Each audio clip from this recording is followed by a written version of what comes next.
पत्नी भी तो लक्ष्मी है। नीलू का आज पहला करवा चौथ का व्रत था। नीलू की सास ने सरगी देकर उसे करवा चौथ की पूरी विधि समझाई। हालांकि नीलू ने अपनी मम्मी को करते हुए देखा था, पर हर घर के रीति रिवाज थोड़े बहुत अलग होते हैं, तो नीलू ने बड़े ध्यान से विधि को समझा। नीलू, शाम 4 बजे तैयार रहना। बाजू वाली चाची के यहाँ करवा माता की पूजा करने जाना है। वहां से आने के बाद हम चांद का इंतजार करेंगे और फिर होगी तुम्हारी पहली करवा चौथ की पूजा। और हाँ, अनिल को बोल देना समय से घर आ जाए। ठीक है मम्मी जी, मैं तैयार रहूंगी। इनको पहले ही कह दिया है, ये आ जाएंगे। टिफिन तो रखा था ना उसका, या भूल गई? आज उसके हाथ में टिफिन नहीं देखा मैंने। सुबह नाश्ता भी नहीं किया।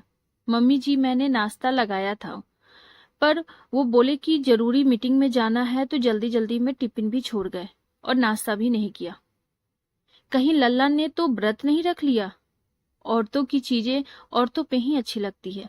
नीलू को थोड़ा अजीब लगा, पर फिर सोची, हाँ सही तो है, करवा चौथ तो औरतों का ही व्रत वही रखती है, मर्द थोड़ी करते हैं ये सब। और खुशकिस्मत होगी वो जिनके पति अपनी पत्नी के लिए दिन भर भूखे रह के उसकी लंबी आयु के लिए दुआ करें। खैर, शाम हो गई। नीलू और उसकी सास पूजा करके आ चुकी थी। अनिल भी आ चुके थे। कमरे में अनिल ने नीलू को अपनी बाहों में पकड़ते हुए कहा, तो भाई, अब मैं 100 साल जीने वाला हूँ। मेरी बीवी ने आज मेरे लिए भूखे प्यासे रह के व्रत किया है, तो भगवान इतना तो कर ही सकते हैं तुम्हारे लिए। पर कुछ भी कहो, आज बड़ी चमक है तुम्हारे चेहरे पे, भूखे रहने के बाद भी। नजर न लगे मेरी जान को। पर मन ही मन सीखा सोच रही थी कि कभी उपवास नहीं रखा, फिर तो ये निर्जला व्रत है।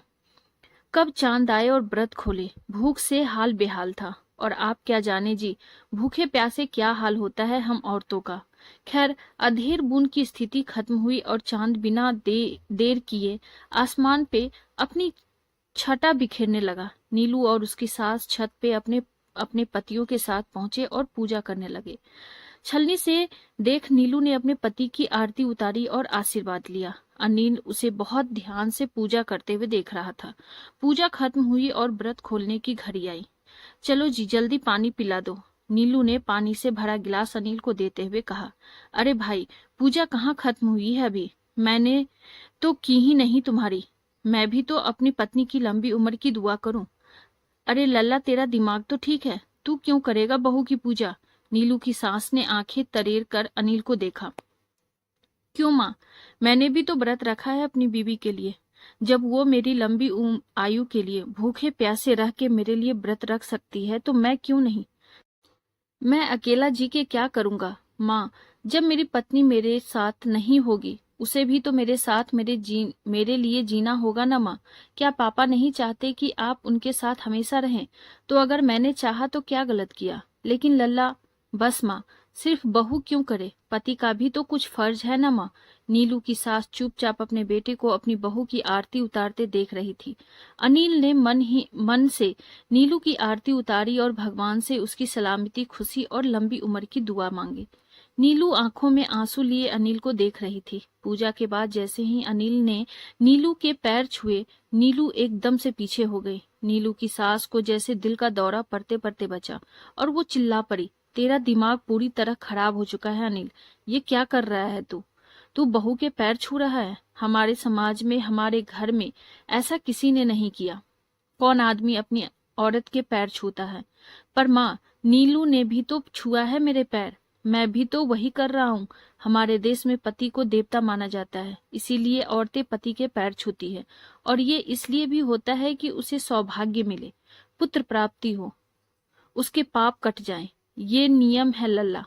तू उसके पैर छू के नियम का अपमान कर रहा है। औरतों का फर्ज है मर्द के सामने झुकने का। मर्द सर उठा के चलता है, झुका के नहीं। नीलू की सास की आवाज अब तेज हो चुकी थी, गुस्सा साफ दिख रहा था।